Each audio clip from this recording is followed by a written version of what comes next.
Hello, one and all, and welcome to the podcast we call the Fantastival with myself, Stephen Nussbaum. In the podcast, where I invite my guests to come on and talk to them about their musical taste, their memories, their experiences, and I get to collate their fantasy festivals, which I have christened Fantastivals. We are now on episode number 157, and before we start this one, just want to say a massive thank you to Debbie Ellis for being my last guest on number 156. She came on, spoke about growing up in Manchester in an amazing time for music to grow up in, spoke about the band she was in and Sister Lovers and about the part they played in getting Oasis to where they eventually got to. Told a great story about the Black Crowes playing Frisbee that Jason will allude to right at the start of this interview, and lots more. So if you haven't listened to that, after you've listened to this, go back, press play on 156, you will not regret it. So this is all about episode 157. This is a pre-recorded intro. When I listened back, I wasn't happy with the kind of non-bigged up intro I gave Jason and Trigg, and I think they deserve better. So I'm going to put right, which I put wrong when I had them in front of me. So Jason and Trigg, you'll know them from the amazing band A. I've had so much fun going back into their catalogue, knowing I was going to have both Jason and Trigg on this. So Jason Perry needs no introduction, frontman of A, Grammy award-winning record producer as well, that I regret not covering, but due to the length of this podcast, there's only so much I could talk to him about. So I just wanted to get that into the intro. Grammy award-winning producer, and Richard Trigg, who told his story and his journey as well, from young man who grew up meeting A into helping A and then becoming their bass player as well. A real great story. Great guests. They got a fantasy festival lineup you would absolutely die to get into. So I'm not going to leave you hanging any longer. Thanks again to Jason and to Rich. This is a great episode. Enjoy it. So ladies and gentlemen, I give you Jason Perry and Richard Trigg. We played cricket with the Black Crowes, so she can take her frisbee and throw it away. Well, and we played badminton with them. Then I guess that's lead not on. true. Lead on question. No, that's true. Jason, did you beat them at cricket? Obviously, you're English and the Black Crowes are American. I'm hoping you showed them where to go. I think we did beat them. Yeah, I think it turned into baseball or hybrid, and and we drank lots of whiskey. Brilliant. Cooked barbecue. Yeah, it was good. I think the podcast has peaked. I think that's it. We're done. So, gentlemen, I'm delighted to have you both on the podcast. I'm looking forward to talking about your musical taste and your memories, like I've said. But before we do, I always like to check in with my guests from a mental health perspective. I think it's more important than ever to talk about how we are. So, Trigg, I'll start with you, mate. How you doing? How are you? I'm good, thanks, Steve. You know, it's always a stress. Everyone's got their own things, haven't they, going on, their own mental loads, as I call it. But yeah, you get on with it. It's all good. I'm good. Great to hear that, Trigg. And what about you, Jason? I know you've been at the dentist today, and I know you're a busy man. So how's life treating you, Jason? All right, yeah, I've just driven to John O'Groats, eating Toblerone the whole way. That's what I did. And then I ended up at the dentist. Yeah, I've got all these things in my mouth, these kind of big things on my teeth, and I can't say any S's, so it's a bit weird. So, yeah, my voice sounds more ridiculous than normal. Normally I sound like an injured dog. I sound like an injured dog with no S's and a mouthful of bark. So let me take you back like I always do. First thing I always like to do is go back to your musical youth. I'll start with you then, Jason. So what were your earliest musical memories? What do you remember about your childhood and music? I remember Mum and Dad playing probably about 5 records on loop forever.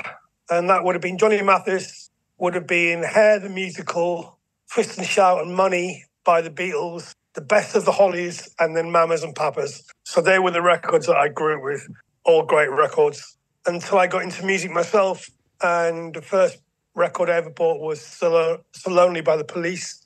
So Lonely! Which is amazing. And then the first gig I ever went to was The Jam when I was 11 years old at Leeds, Queen's Hall, and I was terrified. And me and my twin brother went to see The Jam, and our cousin Karen brought us, and it was life-changing. In fact, the next day I went to see the headmaster at school and said, I'm going to be in a band. And he said, all right. Quite encouraging, really. He went, just do well at school and you can do whatever you want to do. Yeah, but that was life-changing. 11 years old, getting to see The Jam, that's all I ever wanted. From then on was to be Paul Weller or to be in a band.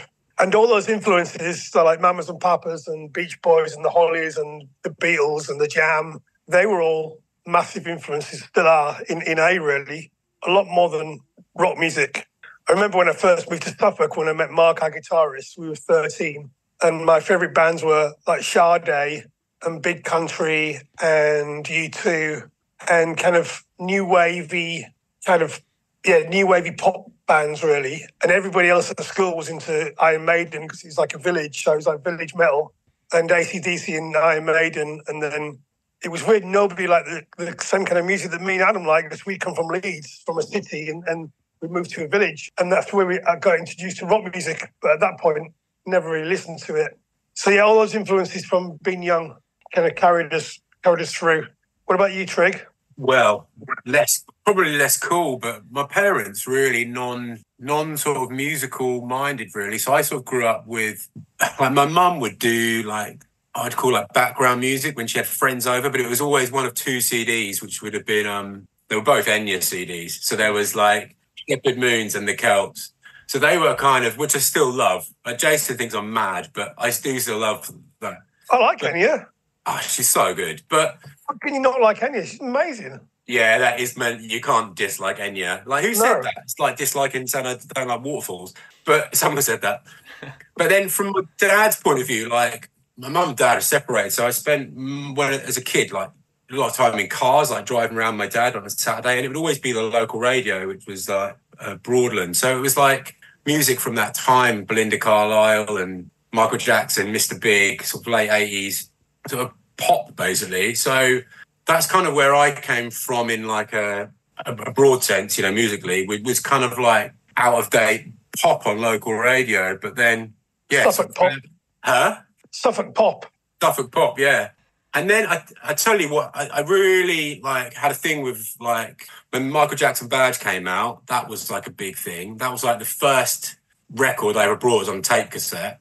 And then the next tape cassette I brought purely because of the cover, which I'm quite proud of still. And it's only because I like Top Gun. And it was Never Say Die by Black Sabbath. And it was at a car boot sale on the seafront. So they were my sort of first things. There was, Michael Jackson, Never Say Die by Black Sabbath, and pop. Amazing. Michael Jackson's going to be massive, apparently, isn't he? Yeah. He's going to go far, that guy. Yeah, he's really good. So Jason, he's got good rhythm. Jason, you were in, and you told your headmaster you were going to be in a rock band. Yeah. Which I've seen the Jam. Which ultimately happens, but tell us the journey and how that happens, and how you see the Jam the day after you go, that's for me, and how you and your brother then build A, or how A kind of starts to take on. Were there bands before A, I guess, as a starting point? Yeah, we're in a band in Suffolk called Grand Designs, because I got into a band called Rush, because when you lived in Suffolk, you had to be into rock music or prog music, or it had to be rock-based. So everybody was into like Marillion or Rush or AC/DC or Maiden or whatever. Everybody was into metal, like village metal or rock. And I really got into Rush because a mate of mine in Leeds was into Rush. And the reason I like Rush was they combined keyboards. So I like Rush for all the reasons that Rush fans don't like Rush. Like my favourite, if you're a Rush purist, you probably don't like the records I like. I like Power Windows and Signals and Grace and Pressure and like 80s Rush, when they looked like Duran Duran and they had loads of keyboards and all that mid-range was keyboards and kind of chorusy guitar. And I loved it because they sounded like the Police to me. And I didn't know anything about music then. I didn't know why they sounded like the Police, but they didn't sound like any other rock band. And I loved the Police. And then I loved REM and I loved the Jam. And then it's only when I got older, I realised that all these bands are essentially three pieces or three pieces with a singer. Same with U2. And I just love bands like that where the mid-range is kind of more creative because there's only one guitarist or the rhythm section's a bit more creative. And then you start joining the dots and you go, all right, Green Day, they're just like the Jam. And the Jam, that bass line for start is the Beatles. And so you start to learn about music through listening to it. And I got a real passion for like joining the dots, as I used to think it was. So I always wanted to be in a band. I wasn't a very good singer. In fact, me and Adam, we literally tossed a coin to see who was going to be a drummer, who was going to be a singer. And I won, and I said I'll be the singer. And he ended up being the drummer. And none of us are technically very good at either of that. And then kind of punk rock came along, not in its first sitting, but its kind of second sitting with that kind of early 90s punk rock. But again, not so, came out of post-hardcore and then his Minor Threat and all that stuff and hardcore. And then I got into it when because it got quite poppy with Green Day and the Beastie Boys and bands like that. And I learned about expression and that you can express yourself by not, being a great musician. And that's when I had this kind of eureka moment in my life where I thought, well, I can do this. And then there's one pivotal moment where we were spent years and years trying to get a record deal. And when I say trying to get a record deal, it's hard to imagine now. But if you didn't have a major record deal or a record deal, you weren't in a band. I get sent stuff from bands every day, and there'll be baby bands, like local bands saying, yeah, but we're putting out our third EP or we're putting out our second album, and all they're doing is dislocating it up onto Spotify, and that's fine. But back in our day, you had to have a record deal to do that. There was no iTunes or anything. You had a record deal. Someone had to make your record for you. So that's all we ever wanted. That's all I ever wanted was to sign a major record deal. That was it. And we tried so hard and we were so poor and spent years and years and years trying, getting older and older and older. And then there's a documentary on one night with The Who. And John Entwistle, the bass player, said, if you're trying to get a record deal, you don't deserve one. And I remember it really hitting me between the eyes, thinking, oh, mate, cheers. All I care about, it's easy for you, you're a multi-millionaire. And I was really angry about it. Who does he think he is? And then I remember waking up the next morning and I literally, I just woke up and went, oh my God, he's right. Do I think, Joe Strummer and Mick Jones from The Clash were trying to get a record deal, or Paul Weller, or all these greats, they weren't trying to get record deals. They didn't care. They were just in great bands and record companies tried to get them to sign. So we literally stopped trying.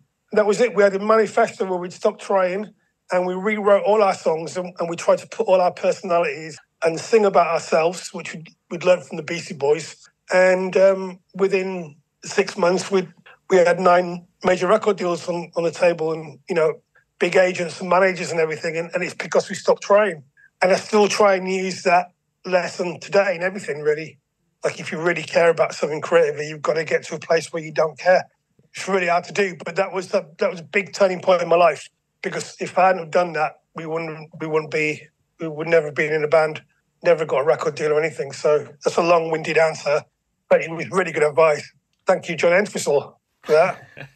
I love long-winded answers. Long-winded answers are never a problem. I guess go back to you, Trigg. Have you always played the bass? Because I find some bass players might have started on the guitar and have found their way to a bass. Was the bass always for you, or did you stumble across the bass by another route? A bit of both, really. Probably always more lean towards guitar, but I've always had a bass. So I've kind of always made music. So kind of it was like a tool that I needed, really, like a guitar and a bass and a microphone and bits and bobs. So, but from a playing perspective, I don't really play guitar particularly well. I play it more rhythmically minded, like I would a bass, I suppose. So I sit somewhere between the two, maybe. But yeah, pretty comfortable on both.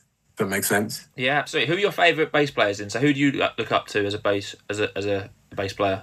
Well, it's easier to say what I don't like when I listen to bass. I think I don't like players that are. Well, it's not players. I don't like the sound of bass when it's.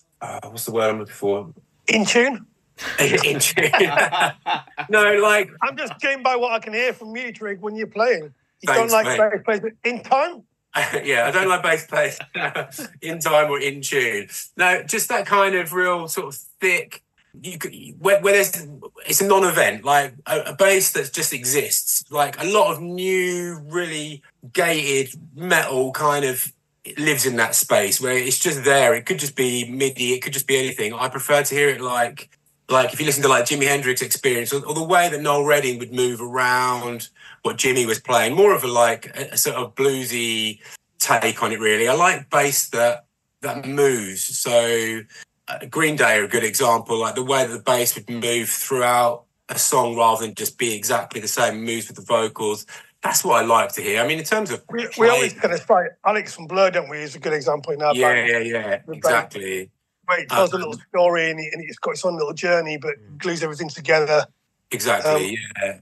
But yeah, in terms of player, there's no one sort of that is, you know, up on a pedestal for me, really. It's just more about sonically where I like it to live and how I like it to sound. Like when we've been working on some music, and Jason and I'll always kind of approach it with too many notes. I'll look at Jason and be, you know, is that too fruity? Because that's where I like to hear them, the kind of notes that aren't following it pop out. And sometimes they can be really cool. Sometimes they can be too much. But that's when I feel like you're hearing it as an instrument and rather than an accompaniment.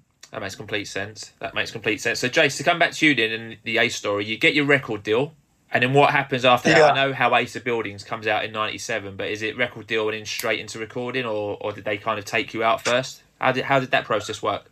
Yeah, well, it's really good. We kind of had a lot of labels trying to sign us, and then London Records said to us, do you want to go to New York for the week and spend loads of money on a credit card? And we were like, no. We'd rather buy a van and do loads of gigs. And so we got written into our record deal, what was a lot of money then, it still is now, about 100 grand worth of tour support a year on the promise that we do over 200 gigs a year. And that's literally all we did, was get in a van and drive to Middlesbrough and then down to Cornwall, then up to Scotland and then down to Bristol. And then literally the most badly routed tours, and just play and play and play and play. And we were terrible. And we were just trying to find ourselves, and, you know, bands are not afforded that luxury anymore. And then we went to, you know, I'd gone from being on the dole to doing that, and then going to California for 6 months to make our first record. Well, it felt like 6 months. And yeah, just having my eyes opened by California, and then coming back and touring and touring and touring and touring. And then no one cared. And we released 5 in the Morning, my first single, which I think people liked, did all right. And then a song called Bad Idea came out, and that's the first time we ever got on the radio. Steve Lamacq, who I love, played it. And I nearly drove my car off the road when I heard it. Still probably the best moment, one of the best moments of my life in a band, hearing Steve Lamacq play Bad Idea. And then we went and made our second album, and that kind of did all right. And then we were going to get dropped. And it's kind of a long, convoluted story, but we were going to get dropped then, and we went to see the record label and said, look, we're doing well in Germany, we're not doing well in the UK, so we haven't really got on radio here. But if you look at the whole zeitgeist thing, like what we're doing is kind of coming round again. And you could see it with bands like Limp Bizkit and Feeder and Ash, and all the kind of our peer group were all getting big. And, you know, Sum 41 were on the radio, and Blink had blown up, and we just been playing with them. And it's like, look, we're, you know, the kind of zeitgeist is coming round. And we've written these songs. One of them was called Nothing, and the other one was called Starbucks. And the record label said, no, we're not going to pick you up for the third album. And we basically said, look, we'll rip up the record deal. We love everybody at this record label. Some great people there.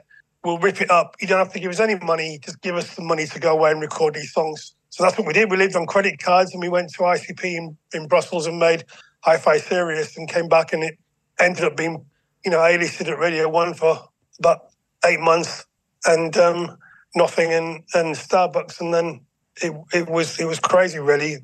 But we'd really paid our dues up to that point. I think it'd been 4 years of just touring, literally adding 2 people a night. We'd go back to Leeds, and there was 1 person. We'd go back, there was 3. I mean, those cliches that you read about, that was our life. And looking back now, it's mentally draining and physically. But yeah, it was great fun. So you briefly mentioned the second album. I just want to come back to that very quickly, because that's recently been re-released. Oh, well, not re-released. That's been released on vinyl for the first time. Yeah, Triggs had a big part in that. Triggs is great, right? Triggs, he's a great bloke. B, he's a great bass player, and he's a great mate. But C, he's great at getting stuff done. And so Triggs been instrumental in that, haven't you, mate? In getting those kind of things happening. Yeah, that we're all too lazy to do. No, it's good that it's come out. I think public demand was there for it, you know, especially with the rise of vinyl and you know, the age group that have grown up with the band and that record would want it, you know. So I love that record. It's my favourite A record. I love everything about that record. What makes that your favourite A record, Jason? Because obviously Hi-Fi Serious is the one that people know you for, probably, I think it's fair to say. So when I was telling mates I had you on, I was like, play Nothing and you'll remember that instantly. And everyone was like, I completely remember this tune. So I guess why is A versus Monkey Kong your favourite of those 4 albums? Well, I think Hi-Fi Serious is brilliant. I'm really proud of it. But Monkey Kong, it's got loads of personality, and it's a bit more schizophrenic, it's a bit more DIY, a bit more homemade.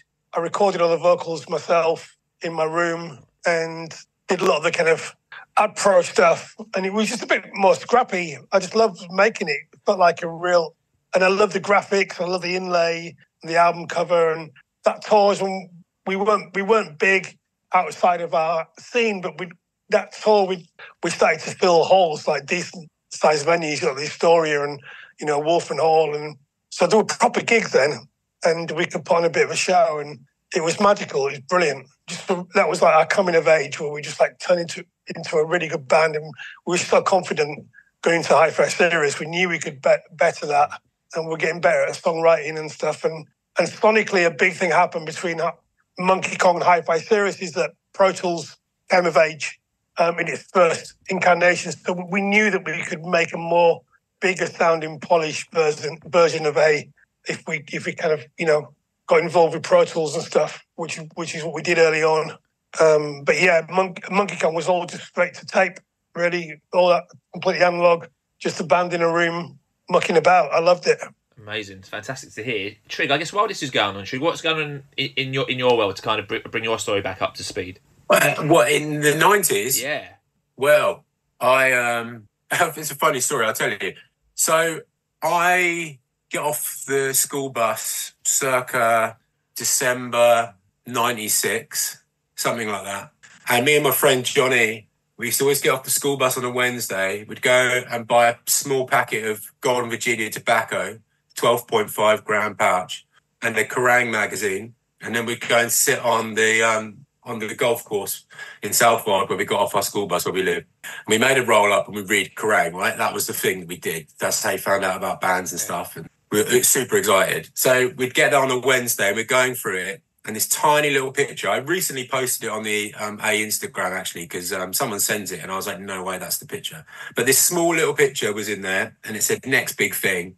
And you got Jase and Adam and Farm with the crazy bleached hair, and it's just really out of place. It was like, I think it was next to a picture of Corrosion of Conformity and Sepultura and something. So it was like really out of place. Like, what? Anyway, it stuck out a little bit. And my mate Johnny, he goes, that guy lives at the end of my road. And we were like, what? No, he doesn't. He goes, he does. Let's go round there. So we went round there, knocked on his door, and this chap answers the door.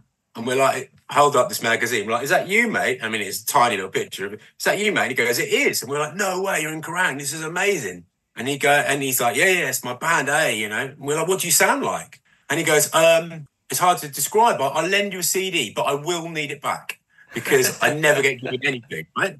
So Mark gives us a copy of Bad Idea, and we're like, wow, this is amazing. So we go back to my mate Johnny's house. We'd just been listening to Since You've Been Gone by Rainbow, so we were proper in the mood.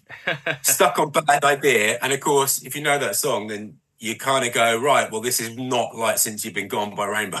And then we were like, oh, that's great. We opened it back up and put the CD back in, and we went back and we're like, here's the CD. Thank you so much back to him.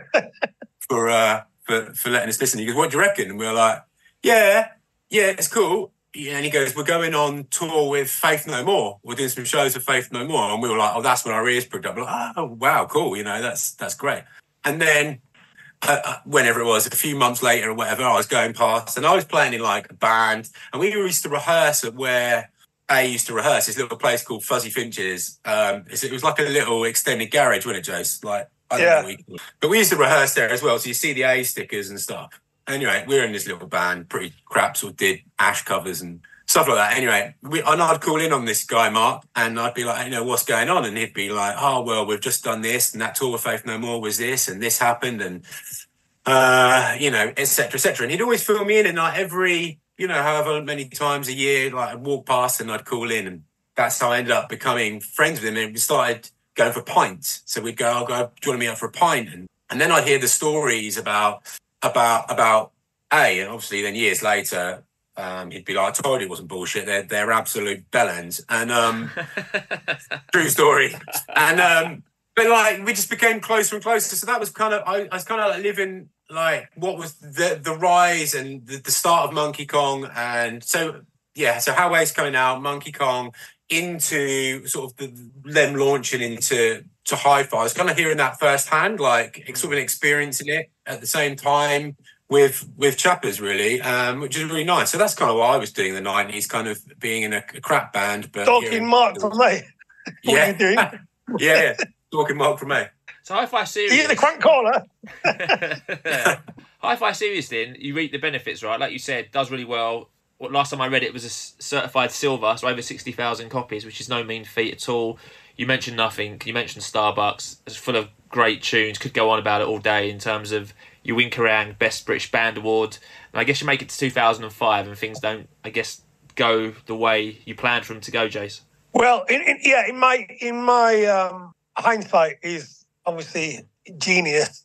But at the time, we made a few mistakes looking back. And now I'm a record producer. I can see those mistakes. And we were working with R. Clay, who was our record producer.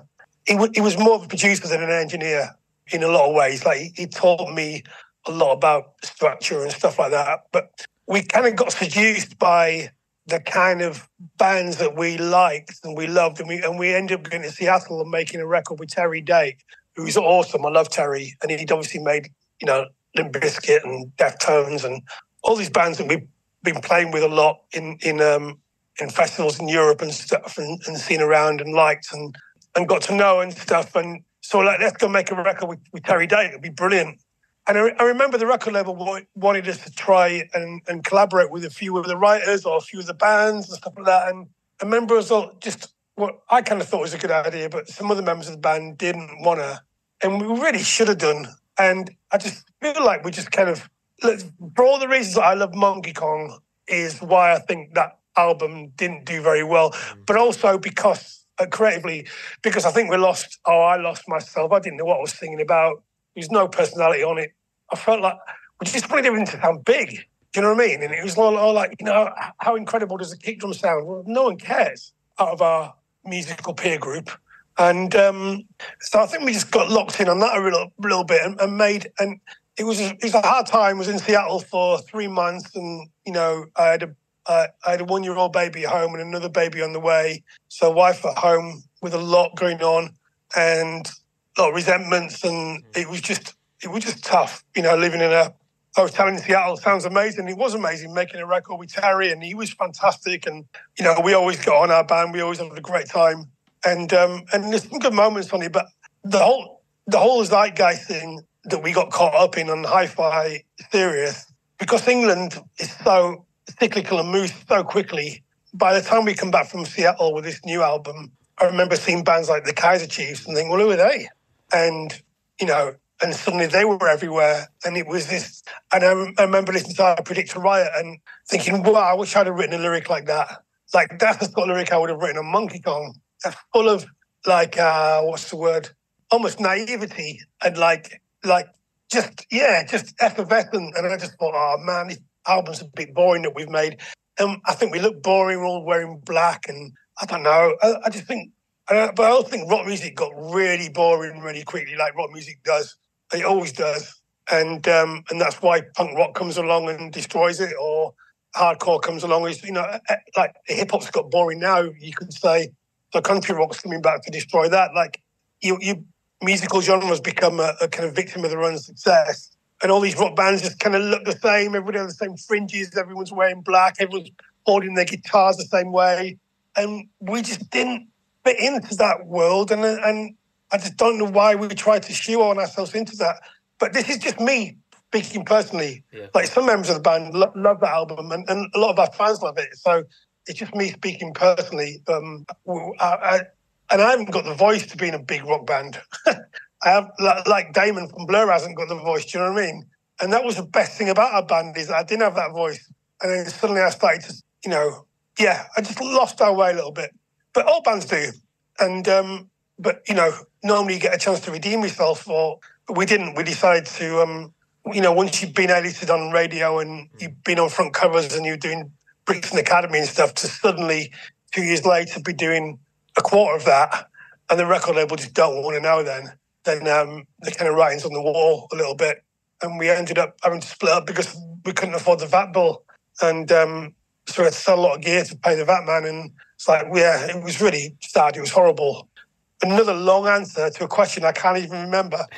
It was that long ago. That's what it's all about, though.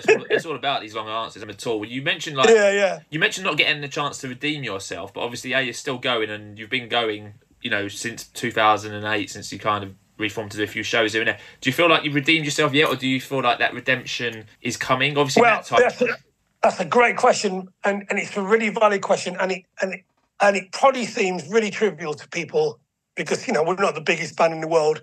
But I've been waiting for that moment ever since kind of Hi-Fi Serious Monkey Kong era, capture that again. And it's taken all this time. And we've written a lot of songs and a lot of demos, and we've gone to record. And it's always been me. It's lost my appetite for it. And I couldn't quite articulate why it was. And I feel like I'd lost myself. And then a few things happened to me in my personal life and mentally where I really did lose myself and lost all my personality. And then in the last 3 years, I've kind of got that back a bit. I know I don't sound like it, but I've kind of got that back a bit and just kind of finding myself and liking myself again. And then in that kind of journey, suddenly we've written this song, which is the simplest. It sounds like we wrote it in 5 minutes. We probably did. Trigg was there. We recorded it in 20 minutes after writing it. Yeah. And to me, it was like this light bulb turned on. I was like, wow, I love our band. We could make an album. So, yeah, it's taken 20 odd years to get that. And now the floodgates are open. It's like we had a blockage and now we've got diarrhea. and it's going everywhere. But the floodgates are open and I can't stop thinking about songwriting and lyrics. And I'm walking down the street singing into my phone and we've got all these ideas coming out. And it's like, this is it. It's exactly what you said. It's waiting for that moment to do what we should have done. But turns out it's really hard. And old bands lose their way, do albums. I'm not saying it's a bad album, by the way, because some people really love it. And there's good stuff on it. But this new album we're making is, I think it's our best album. I've never been so excited about making any music as what I am right now. It's brilliant. Trigg may disagree. So Trigg, tell me. No, it's good. So Trigg, obviously we kind of skipped forward a bit. So you've been working with A since 2015, I believe, but recently came in as a bass man. So I guess tell us your journey then from 2015 into A, and in terms of how you've actually ended up playing bass in the band in Trigg, because that kind of ties up that story quite nicely together. Yeah, I mean, it doesn't need to be long-winded. I just started. Oh, that's a dig, isn't it? That's a dig. Don't blow it now, guys. Just started helping out on stage, doing a bit of teching, doing a bit of stage managing, and then that became more and more.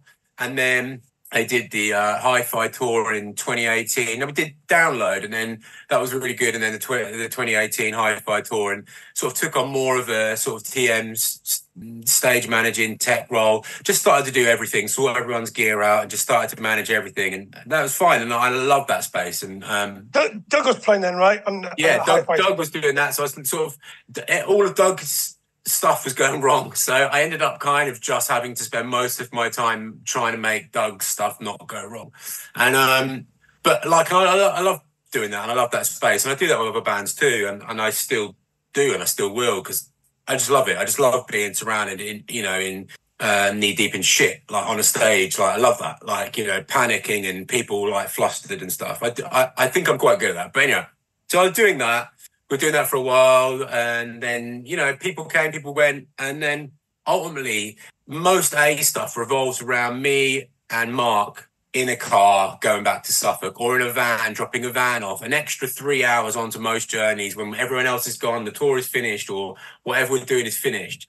And all the backline then was stored up in Suffolk, so we'd always sort of end up the last people to drop the backline off. And we'd always talk about writing and doing demos and stuff. And then eventually the opportunity came. I filled in a bit when the old bass player was ill. I filled in a bit, and it was never on the agenda. But then I thought, well, maybe I could do this.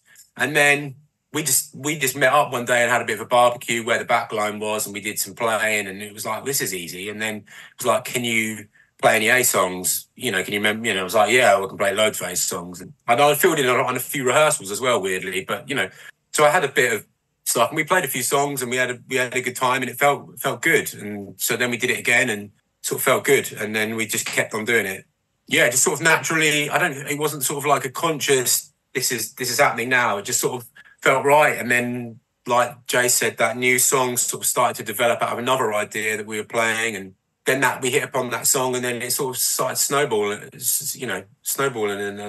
then it was there, you know, and then I'm in the band. Amazing. Incredible. So you've mentioned kind of new material. So there is new material in the pipeline. I guess when anyone listening will be very excited about that. When can that be expected? Is that later on in 2024, maybe 2025? When you looking or no, this year I've got to finish a video. I've just got to do one edit on the video and then it's done. And I don't even think we're going to get it mixed. It just there's something about this. Honestly, we recorded it with 4 mics. Big brought down a couple of overhead mics. I don't know what was on the kick. And AKG on the kick, but just on a rubbish Megapex thing, wasn't it? Yeah, and 4 microphones. And then I literally got the snare microphone, ran over to Mark's amp and held the microphone in front of his speaker, and he played his guitar. And then I did the same thing, ran over to Trigg's bass amp and did that. and it sounded amazing. I was like, and now I can't get rid of it. Everything I do to make it sound better, it sounds worse. And I want to keep trying to remember what I said to you earlier. Got to keep telling myself that there's magic in it and stop trying to make it better, because it's magical. It's what I've been after for ages. And it's called Hello Sunshine, and I think it's really good. I can't stop listening to it. And then we wrote another song. We recorded another couple of songs recently. One's called what's it called? One's called Back to the Shop, which is really good. And then there's another one called I'm All In, which is about how annoying it is being a Perry. And I reckon we've got probably 9 songs that are really good at the moment. And it sounds like a cross between, Monkey Kong, How I Used to Buildings, and Hi-Fi Series, a cross between those albums. But kind of like but there's quite a lot of country influences. But when I say country, I don't mean Nashville, I mean Suffolk. There's a lot of Hank Wangford influences. And it's got a Weezer thing going on, isn't it, I think? A Weezer meets Blur, meets Pavement, meets Early Beck, meets just very slacker and very DIY, which I love. And it's having the confidence to keep it that way. But it's really loud as well and really energetic. And it's got loads of energy. I can't wait to get this record finished. I mean, we're halfway through it now. So, we should have it finished by the summer. So hopefully we'll have a song out before. When do you think we'll put Hello Sunshine out, Trigg? It's been bounced around, maybe April, but oh, wow, we've got it thought out how we're going to do it. Jason's done some video bits. We've done like a platform. We're not going to put it out. We're just going to kind of put it out a bit, I think is the plan. And then, So we've got some cool ideas, and that's good. I mean, we played it at a couple of shows last year and went down pretty well and sat well with the set and felt good. So, yeah. Yeah, and loads of labels want to get involved and stuff. It's just exciting. The good thing about our band that I'm really proud of, and I was always quite resentful of it, because we were always like nice guys, nice to work with. You know, we were always friends with everybody at our record label and friends with our publisher and manage. Like, we never really fell out with anyone or fired anybody, and we always used to think that the music business kind of took advantage of us a little bit, because we weren't acting like rock stars, so we weren't treated like it. But now it's the best thing ever, because we've got so many mates and friends, and I do think we've got a good reputation as people. Like, people want to book us and people want to work with us, and I just think it's nice. Like, there's some really great people out there that want to work with us, and we want to work with them. So we've always had fun in our band. We're not doing it for any other reason apart from just to make each other laugh. And that stopped at some point, and it ended up being about, we've got to have a hit. And of course, as soon as you start thinking about that, you don't have one. Back to that, if you really give a shit, you've got to not give a shit thing, which is really super hard. So we're back to not giving a shit, which is great because we really give a shit, if you know what I mean. Yeah, I love it. It sounds like a really exciting time for the band. I look forward to hearing Hello Sunshine when it comes out in whatever form it comes out in. So that's fantastic. Let me ask you both, Jason and Trigg, at the moment, what are you listening to, whether that's old or new? What's on your CD player or what's on your streaming platform? Jason, I'll start with you. What are you listening to at the moment, mate? Well, I did this thing. This was on a Sunday, right? Yeah. I did this thing called Sunday Song Worship every week. And I've only missed 1 week. I've been doing it for 3.5 years now. And I did it because of my mental health. And I was going through a breakup with my wife. And so I'd have my youngest kids every weekend. And then there was weekends when I wouldn't have them. And I was just so sad. So I would... I wanted something to do when I woke up on a Sunday with my kids running around. So I started doing this little, listening to music as loud as I could and then writing a little blog about what I loved about it. Only for me. And I've never pushed it and it's never going to get a big following because it's one post a week on a Sunday. Like, turns out algorithms are not that excited about that.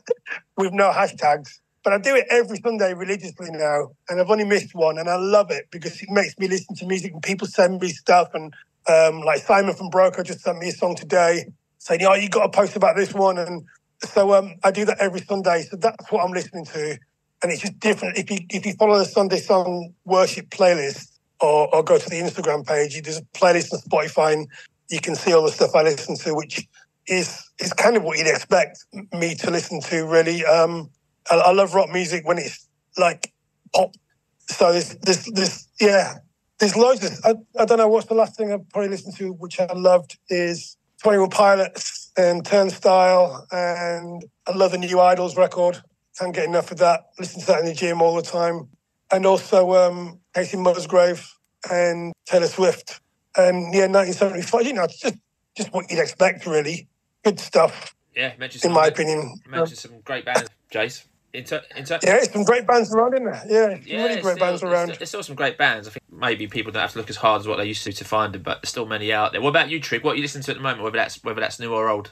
Cool. I don't know. I mean, like Jason said, Jason's quite inspiring with his Sunday worship stuff, because you know what it's like when you listen to something musical, like or you don't know, and you're suddenly on it, and then you recommended something and you kind of go down a rabbit hole of something old or something new. So I do find that quite exciting. I think people enjoy that, Jay. So that's a cool thing. But recently for me, I really like the new Spirit Box EP. That's really cool. And I really like, again, Jason, the other day, we put this list of songs up, almost like what would you call it? Like a mood board reference post thing. I don't know what you'd call it, but it was just like a list of songs.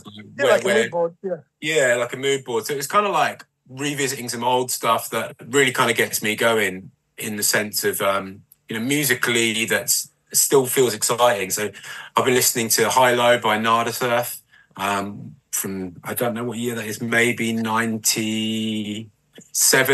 It's a great record. And just stuff like that. And 90s stuff, it all varies. I run a lot, so it's kind of like just happens, and you kind of, there it goes. But Military Gun is another band that I've been enjoying. Turnstile, High Vis. Yeah, I love High Vis. Broco. It just all kind of comes up, and it's the way people consume music these days, isn't it? Which is weird because I did like consuming it in like an album thing, but you're just kind of bombarded with this.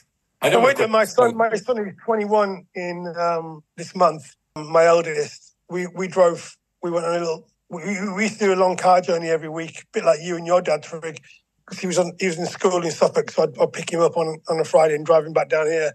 But we did that on Saturday. We drove out to the Cotswolds, me and him, and met my other son out there. And he played me music all the way home, and he's just constantly telling me off for not listening to albums all the way through. He's like, Dad, you say you're into music, you never listen to albums. I'm like, well, do you? I didn't think your generation listened to albums. He's like, yeah, because me and my friends are obsessed with albums. And I thought it was really refreshing. Yeah. Like, he wants to listen to, like, he knows every single, he's obsessed with Frank Ocean, and he knows every single word of every single song off Blonde and what it means to him and how it's helped him through his life and how that, that's a moment in his life. And it's just great to hear. that, you think we live in this world where no one cares anymore. And actually people really do. Yeah, and those classic albums, that's why they hold up, because people really do. You've done a good job there, Jase, by the sounds of it. So I commend you on that one. So, gents, this is all about collating your fantasy festival, this podcast. Are you a big fan of the festival formats? Have you been to many festivals, guys? I'll start with you, Jase. I know you back in the day and fairly recently have hundreds. Loads of festivals. Yeah. Festivals are my favourite thing in life, apart from family. I love festivals. And actually talking to family, it feels like a family event because you just meet people that you know. And I don't just mean the music, I mean catering, the dressing room, turning up, getting your passes, the whole thing. I love every single thing about a festival. It's way better when you're in a band and you've got a tour bus, so when it rains, you're obviously not camping. But it's just, we did so many festivals in A. I mean, so many. And me and my brother are involved with building festivals now and work with a lot of promoter friends and stuff. So festivals is everything to me, really. That's where music is at, where it comes together. And what about you, Trigg? Are you a big fan of the festivals? Have you been to many festivals? Yeah, I love it. Yeah, I love it. Yeah, first festival I went to was Glastonbury '97, the year of the mud and OK we played that year. You were? We played that year. No, you didn't. You played the year after. You played in '98. Oh, yeah, Robbie played, and Deftones and Robbie. That's it, yeah. Yeah. And that was nothing but, yeah. Gorilla Suit, wasn't it? Yes. John Pilgrim, what have you come as? And then, Glastonbury, I mean, I don't know. Festivals are amazing. I went and played at one, which was amazing, called Exit in Novi Sad in Serbia many years ago, which is set in a Petrovian fortress. So on the banks of the Danube, it's like a built-up mountain, I don't know, and then a fortress built into it, so underground tunnels and stuff.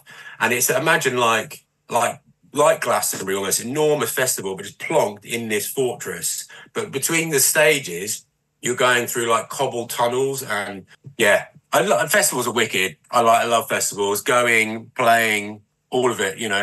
We've never had a bad gig at a festival ever. I just always think everyone's just up for it, aren't they? It's really hard to have a bad gig at a festival. What was the last one we did? Slam Dunk, wasn't it? We had a good time there. Yeah. Well, you were asleep. Yeah, before McFly. Didn't you? McFly did an amazing. I fell asleep. They had a great gig as well. Do you remember Danny being really ill, wasn't he? Slam Dunk. Yeah. I love Slam Dunk. I love that site. Yeah. Hatfield site. It's my favourite little festival site. Well, gentlemen, tonight. I think the best. Your dreams come. Sorry. Your dreams come. Go on.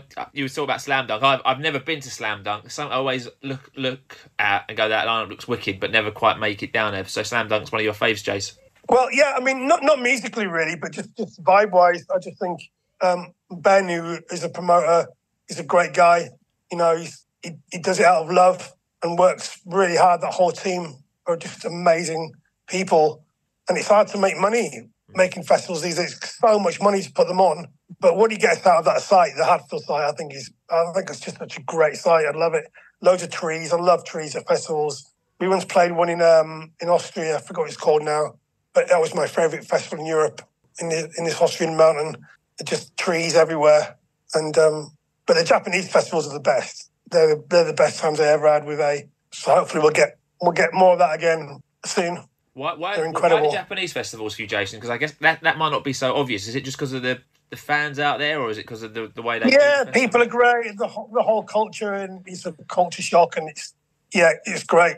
And you go over there. I remember one show we did. Guns N' Roses were headlining it. It was us, The Offspring, who we knew, Streets, who we knew really well, the Wild Hearts, Weezer, Rival Schools, who we knew. So it's Guns N' Roses, Streets, A, Rival Schools, Offspring, and Weezer, and it's just amazing.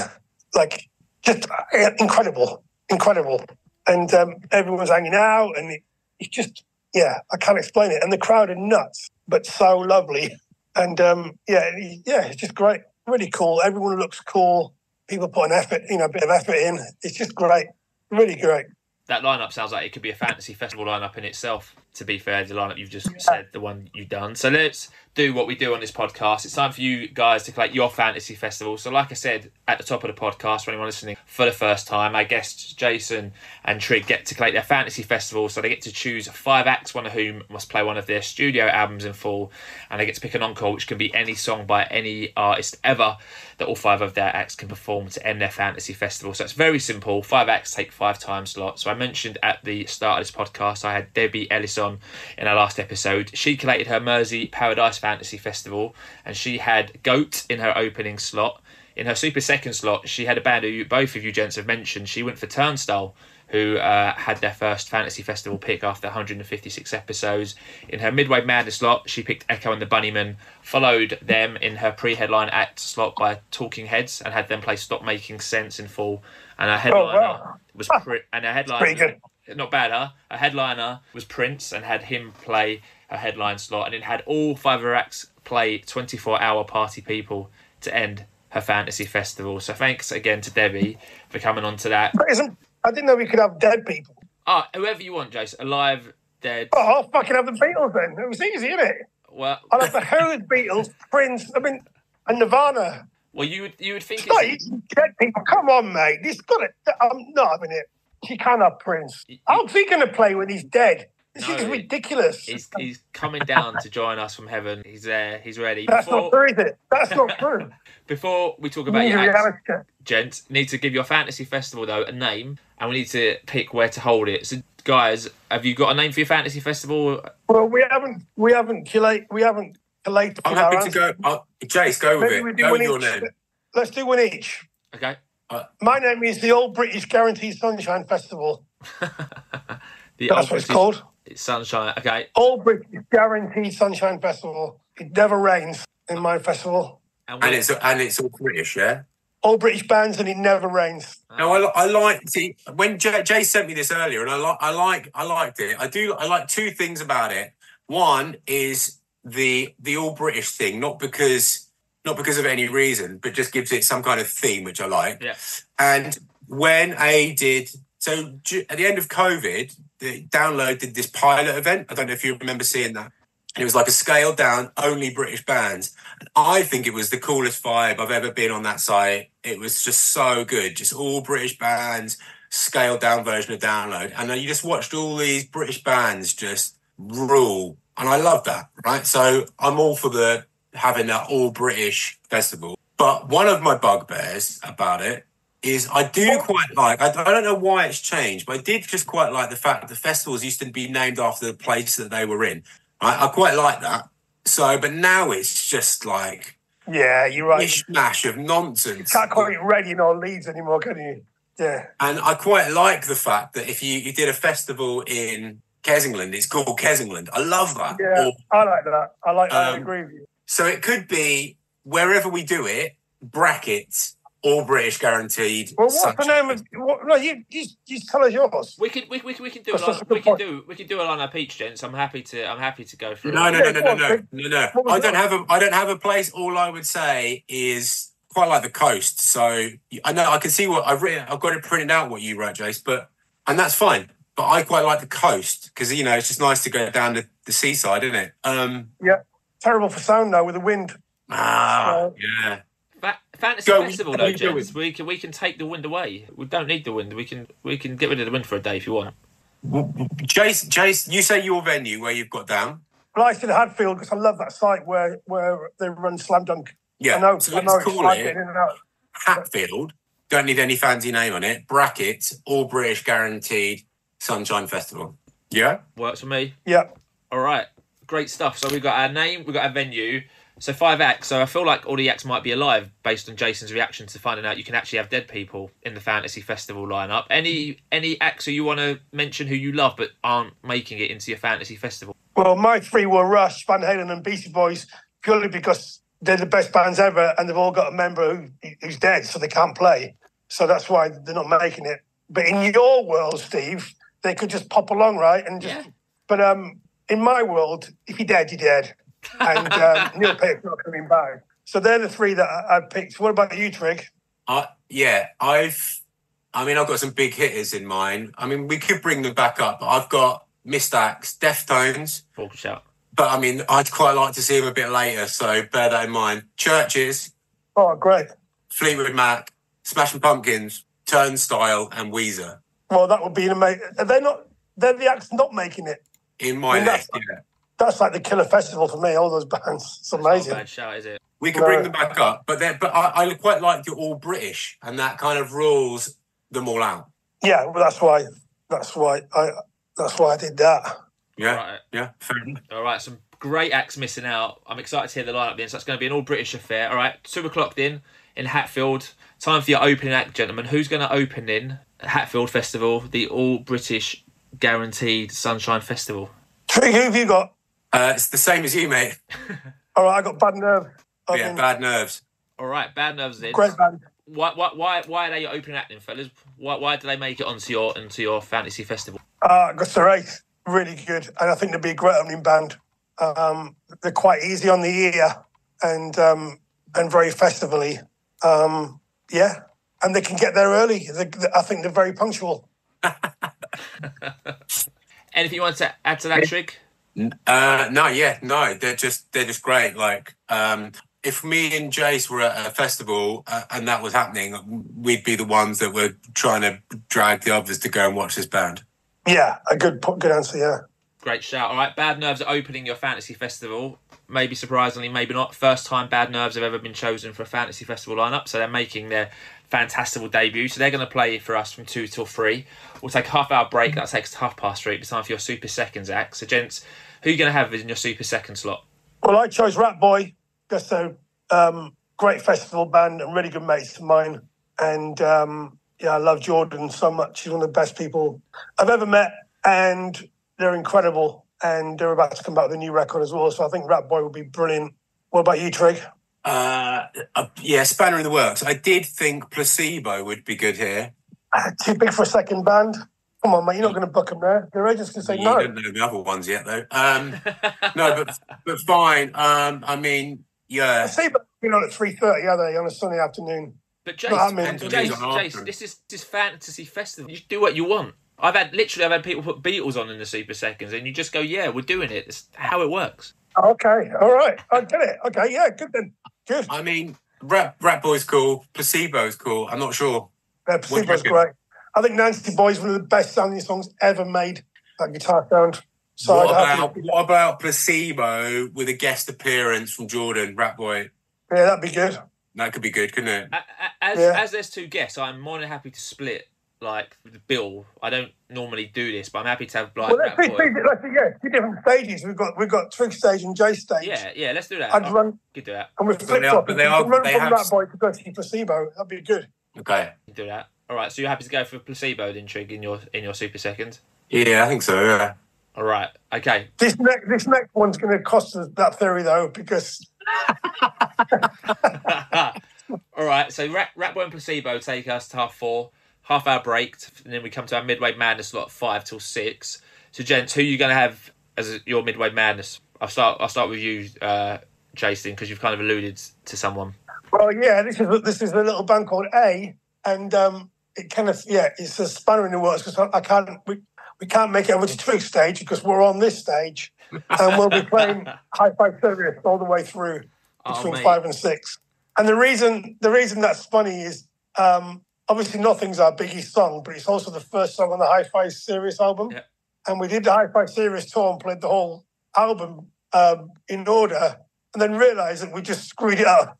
We have to end this set with Nothing. So, the second day, we decided to not play it in order. You can't come on and start with your best song and then end with your worst one. But, we played the whole of that album, but just not necessarily in order. I love it. Yeah. I don't know who we're up against. So, Greg, who's on the other stage on your due? I've got A down at that time as well. True story. Is that true? Mm. We were always a very good 5 o'clock band. Time for tea. Yeah, do you want to see? Like, if you don't believe me. Well, I believe you. I would love to see 8 at 5 o'clock play Hi-Fi Serious in 4. I would be there with my dancing shoes on, ready to go. That's amazing. All right, so on both stages, maybe the stage is just combined for A. And suddenly turn from 2 into a massive one that loops around the entire venue. Like that. You have to be running around a lot, Jase, I reckon, though, for this, if there's going to be 2 stages combined into one. I'll be on a bike.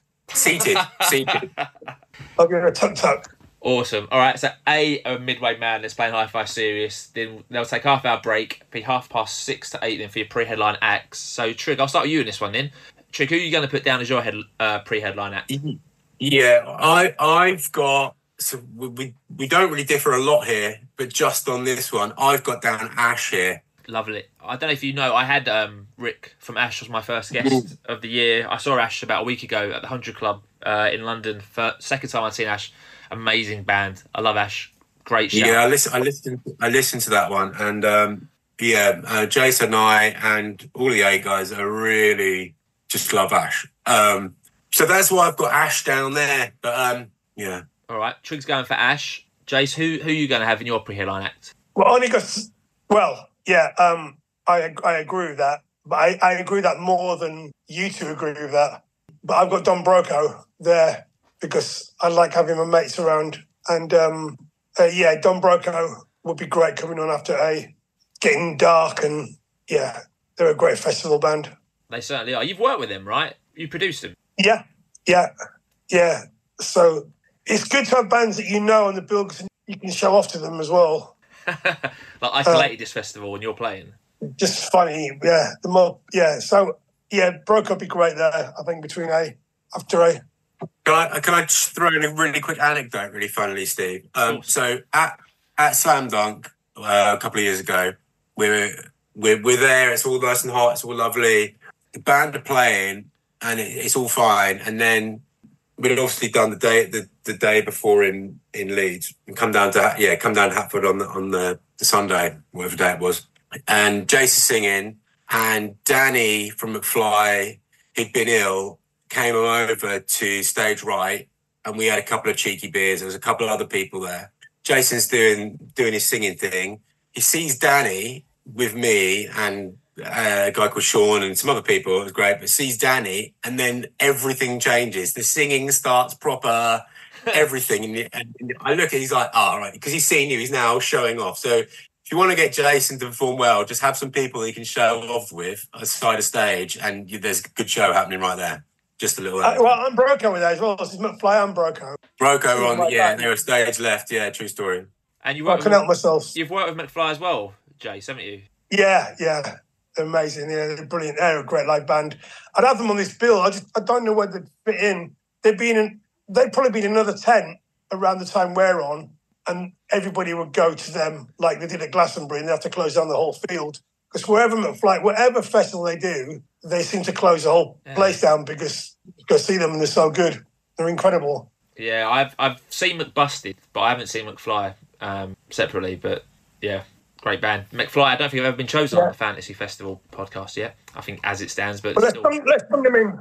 Let's bring them in on the other stage. Well, there's an opening slot there's a slot for the opening act because we only picked one for Bad Nerves, so maybe we could put McFly on as one of the opening acts. Yeah, they're not going to open that. Well, I can't say that. They'll kill me for me say they were opening act. They're the opening act. What's that, Trigg? They're the opening act on my stage, then that's fine, yeah. All right. So, yeah, McFly are doing it. It's Fantasy Festival. If you can't have a laugh with your Fantasy Festival, when can you? The thing is, it's going to bring the people in, and I've got some great beers, some great acts on my stage, so they're just going to stay there, aren't they? And absolutely. You're going to be hammered by about 3 o'clock. Yeah, standard. 3:30. You got to play at 5 o'clock, though, Trigg. Yeah. Okay, I'll hold back an hour. That's fine. All right, so we've got Ash and Don Broco, pre-headline acts. They're going to play from 6:30 to 8. One more half-hour break, and it'll be time for your headliners, gentlemen. So I've had an amazing first 8 bands. Love it all. So, Jase, let's go with you then. So who are you going to have headline your stage, Jase? Well, controversially, after your pre-headline act, I'm going for Ash as a headliner. Because I've never seen Ash headline a festival, and I think Shining Light is probably up there with the top 10 festival songs of all time. And to see them play that on a big stage in the dark, I just think it would be incredible. I think one of the best British bands there's ever been. And turns out they're the nicest blokes in the world. And I used to watch them at Reading, and they were just incredible, absolutely incredible. So, yeah, I'd love to see Ash close that stage. All right, they're going to do it.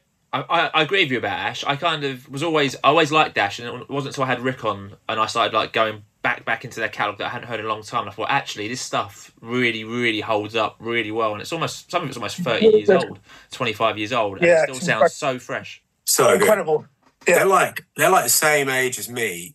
And when I was 15, 16, and they were putting out Trailer and around the same age, you know. Yeah, they were 15.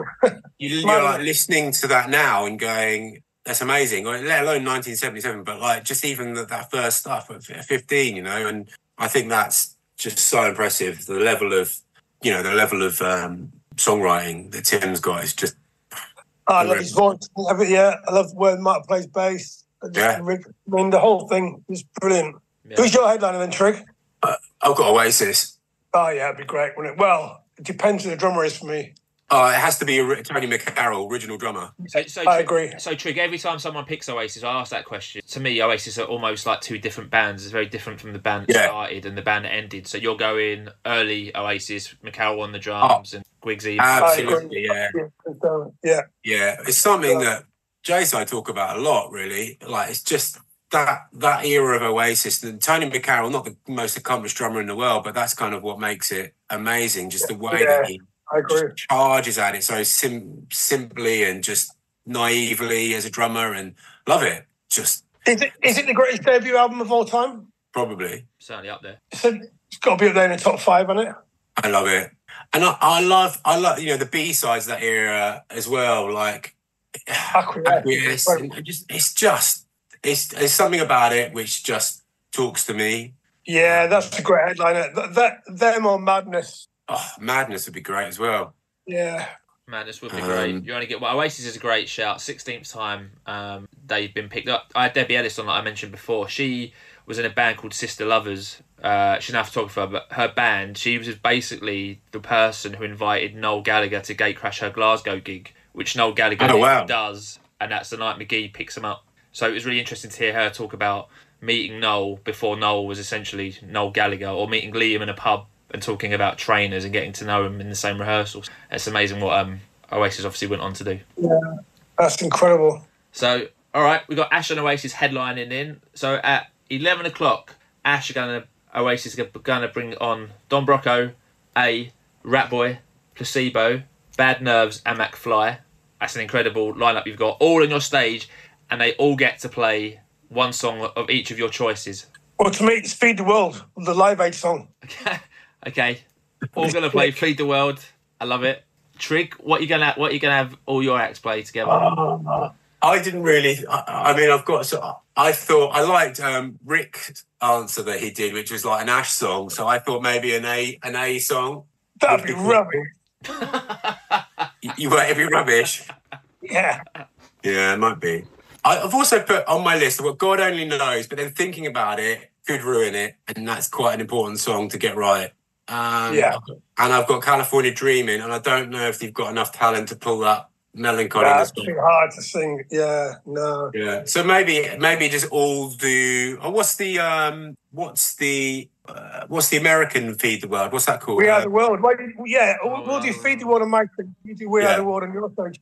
Or you can do the Nordic metal one, the heavy metal. What was the heavy metal one? The big hair metal one. What was that called? I don't remember that Europe.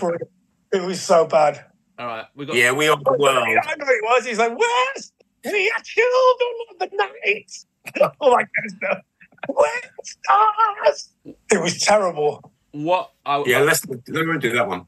What song are you having to do, Trigg? We Are the World, or have you switched to the metal? No, We Are the World. I think that would be just really round it off really nicely with and then Feed the World on the other stage. All right, amazing. All right, that's what we're done. So let's lock it in then before we change our mind. So we've got Hatfield, the all-British guaranteed Sunshine Festival, taking place in Hatfield and maybe a coastal area if we can fill it all together, combine it. Opening acts, we've got Bad Nerves / McFly. Super Seconds, we've got Ratboy / Placebo. Midway Madness, we're just going to play A and have them play Hi-Fi Serious. That's only 50 minutes, I think. I've listened to that so many times, so it's 50 minutes bang on. Get another 2 tunes in there that you obviously can pick. Just a lot of talking. A lot of talking between songs. Fair enough. Pre-headlining, we're going to have Ash and Don Brocco. And then headlining, we're going to have Oasis and then Ash on the other stage. And for your encores, we're going to have Feed the World and We Are the World. Well, that's an amazing way to end, a very positive way to end the Fantasy Festival. Gents, are you happy to lock that one in to the Fantastival Vault? I am. Looking at the lineup, though, it is very white and it is very male. Diversity doesn't play a big role in this. And I'm also a bit worried that it sounds a bit Brexit, the old British. It's a little bit Brexit. But I do think it was a good thing to do to get British bands on there, because it was fun. But it does come across as a bit Brexit, which I'm ashamed of. And it is very white and very male. So in hindsight, I think we go back and tamper with the bill a little bit. But I still love finishing with Feed the World and We Are the World. Yeah. Imagine a way of singing that. It'd be insane. Would be good, wouldn't it? That would be good. All right. If you want to make any changes to the lineup, you got until the end of the episode. So if a band pops in your head, we can go back very quickly and change that. It's still not to be locked in yet. Okay. So before we finish, gents, next few months then. So I know you have a live date coming up in Southampton with TerrorVision. What a bill! TerrorVision and A in Southampton on the 14th of April. What a night that's going to be. Yeah, let's hope so. Let's hope it's great. Could be shit, but I think it's going to be good. No, it'd be good. Like we were supposed to be doing Takedown Festival, got postponed, cancelled, and so this will be a good thing to do nearby, to the people that brought tickets and stuff. So that's the kind of plan. Yeah, gonna be. What's the venue? Do you know? It's got a really weird name. It's like 1865 or something. All right. Yeah. All right. So we've got that. Any more live dates on the horizon, guys, or are you kind of not? There will be some, hopefully. We'll be doing some stuff in the summer, hopefully, and then a tour after the summer with a new record in hand. I hope that or early next year. But yeah, towards the end of this year, we want to get this record done. But it's down to me really to write some good lyrics, or some lyrics. They don't have to be good. They just got to be lyrics. I think there was talk of trying to do a Monkey Kong 25th anniversary show at some point. We're trying to make that work at the moment, so that will happen hopefully at some point. Amazing. All right, so hopefully new material out soon, hopefully more live dates announced. If people want to keep on top of you guys, where's the best place to find you on social media and your website? So anything that you want to shout out, feel free to do it, gents. Where's the best place for people to go and find up on all the latest news on A? Instagram, the rock band called _A. Facebook is A Communication, and they're the best places. There is now a TikTok. I can't tell you the name. It's the rock band called A or something. I don't know. But yeah, Instagram or Facebook, I think, are the best places. Awesome. All right. And Sunday Song Worship as well on Sunday Song Worship on Instagram for some playlists if you want to know what A are going to sound like on the next record. So that's every Sunday. So you mentioned that, Jase. That's every Sunday. Is there a specific time that goes out, or is it just as and when the mood takes you to post on the Sunday? It's 9 o'clock, but it gets later and later. It just depends what's happening. But yeah, I try to do it every Sunday. That sounds amazing. I would definitely go and check that out. I commend you on that. And Sunday at 9 o'clock is where it's at, because that's when the Fantastival podcast comes out as well. So it'd be good to tie in hand with that. So that is it, everyone. Thank you for joining us for the 157th episode of the Fantastival Podcast. If you've enjoyed this one, please... Well done. What's that, Jase? So well done. That is a lot of work. That's incredible. Well done. Thank you, mate. If you've enjoyed this one, please subscribe. You can give the podcast a review. You can do that on iTunes. If you're listening on Spotify, you can now rate the show on Spotify. You can also comment on the episodes as they appear. So you have the ability to comment on this episode if you've just listened, or any of the back episodes. We are also on social media. We are on Twitter, so make sure to follow us at FantastivalP if you don't. We are also on TikTok, so TikTok is working for the pod, so I do a little walking video that I put on Insta and TikTok. It's getting some decent views on TikTok, so thanks for following. And if you don't follow on TikTok, make sure to do so. Now, we don't play music on this podcast, otherwise it would be so long. But I'll get some tracks from Jason and Trigg about the acts that they've put on their Fantasy Festival lineup, and we'll make a nice little playlist. So scroll down in the episode description and you'll find a nice little playlist there. So gents, Jase, Trigg, thank you so much for joining me. How have you found coming on the podcast and collating your Fantasy Festival lineup that you can still change for the next minute or so? Look, I do want to. I'm a bit freaked out about the two Ash things going on. So either Jason needs to change his to a specific Ash record, I think, or I do. Like he said about Shining Light. So how about playing the album that Shining Light is on, or mine will just be 1977 front to back. I'm just going to change mine to Wishbone Ash.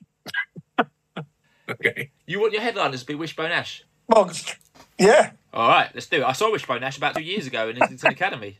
Well, were they headline caliber? They only played for about an hour and 10 minutes, but it's Fantasy Festival. Perfect. Well, Live Aid takes a while. Yeah, it certainly does. All right, so we're going Wishbone Ash. Trigg, what else did you have? You said you had 2 doubts. No, those were the two. Just the clash of having Ash on one stage and then running to do another one. I'm just visualising 3 Irish lads running. You know, I think that they need to be 2 defined sets going on. Then the Irish can't run. No, they can run. I just visualising it. All right. I think, yeah. But it turns out it wasn't Ash. Everyone's run off to Jason's stage to go and watch Ash, and it turns out that it was actually a typo. It was Wishbone Ash all along. Jason, last chance to change it, mate. You happy to have Wishbone Ash as your headliners? Mate, yep. All right, great shout. Gents, thanks so much for coming on. How have you found doing this podcast? It seems like you've got a great rapport between the two of you. You've had a great chat. Jason, I would have loved to ask you more questions about your production and winning a Latin Grammy that I've got on my notes but just haven't been able to ask you about. Congratulations on that. Although that was a while Cheers for not asking me about that. Thanks, mate. Yeah, don't worry about it. You know what I mean? Well done. You have mentioned it though, Steve. That is now mentioned. So, all right. Yeah, but at the end, when listening. But yeah, cheers. Give me a quick one on your Grammy then. Just maybe redo the intro and mention it in the intro and drop the Latin. Maybe just cross the Latin bit out. Amazing. And yeah. Amazing. So well done. All right, thanks for having me. It's been ace. It has been ace. And good luck for the future. I look forward to the new material and hopefully get to catch you live at a show at a later date. So I'll be back next week, ladies and gents, with episode 158. So please make sure to join me for that one. But until then, stay safe, my Fantastival friends. Please continue to spread the word. And that word is Fantastival. Thanks for listening.